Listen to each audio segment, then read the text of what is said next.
In numerical analysis, numerical differentiation describes algorithms for estimating the derivative of a mathematical function or function subroutine using values of the function and perhaps other knowledge about the function. Finite difference formulas. The simplest method is to use finite difference approximations. A simple two-point estimation is to compute the slope of a nearby secant line through the points, and, choosing a small number h represents a small change in x, and it can be either positive or negative. The slope of this line is this expression is Newton's difference quotient. The slope of this secant line differs from the slope of the tangent line by an amount that is approximately proportional to h. As h approaches 0, the slope of the secant line approaches the slope of the tangent line. Therefore, the true derivative of f at x is the limit of the value of the difference quotient as the secant lines get closer and closer to being a tangent line. Since immediately substituting 0 for h results in division by 0, calculating the derivative directly can be unintuitive.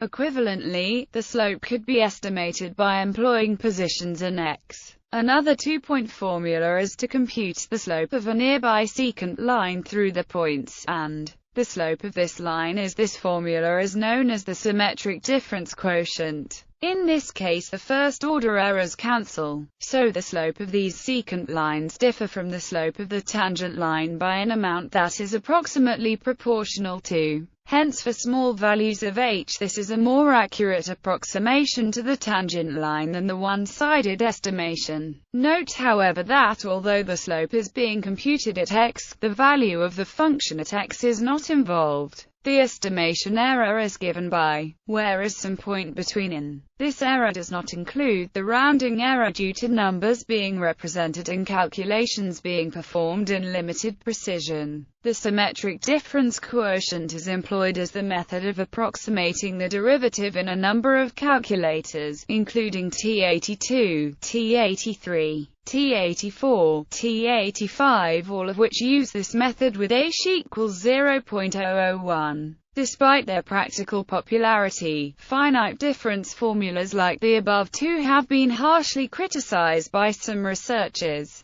in particular by proponents of automatic differentiation, because their simplicity must be set against the fact that their accuracy is low. In rough terms, calculations in 6-digit precision will produce a slope of only 3-digit precision, whereas evaluating a function that calculates the slope may still deliver nearly 6-digit precision. For example, given f equals x2, calculating the slope from 2x will give near full precision, whereas the finite difference approximation will have difficulties as described below. Practical considerations using floating point arithmetic. An important consideration in practice when the function is calculated using floating point arithmetic is how small a value of h to choose. If chosen too small, the subtraction will yield a large rounding error. In fact, all the finite difference formulae are ill-conditioned and due to cancellation will produce a value of 0 if h is small enough. If too large, the calculation of the slope of the secant line will be more accurately calculated,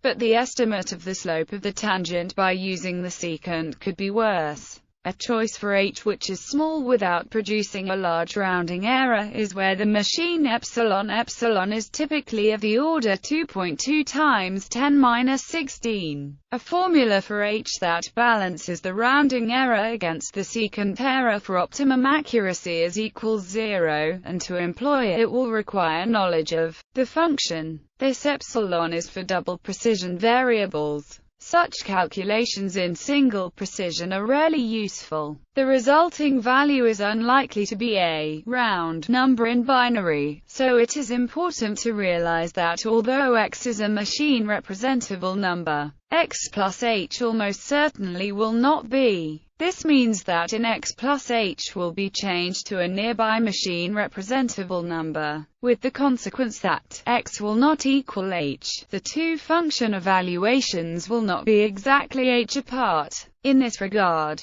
Since most decimal fractions are recurring sequences in binary a seemingly round steps such as a equals 0.1 will not be a round number in binary, it is 0.000110011001100. A possible approach is as follows. H equals sqrt asterisk x, xph equals x plus h, dx equals xph, x, slope equals f, dx. However, with computers, compiler optimization facilities may fail to attend to the details of actual computer arithmetic, and instead apply the axioms of mathematics to deduce that dx and h are the same. With C and similar languages, a directive that xph is a volatile variable will prevent this. Higher-order methods for approximating the derivative, as well as methods for higher derivatives exist. Given below is the 5-point method for the first derivative, where differential quadrature. Differential quadrature is the approximation of derivatives by using weighted sums of function values.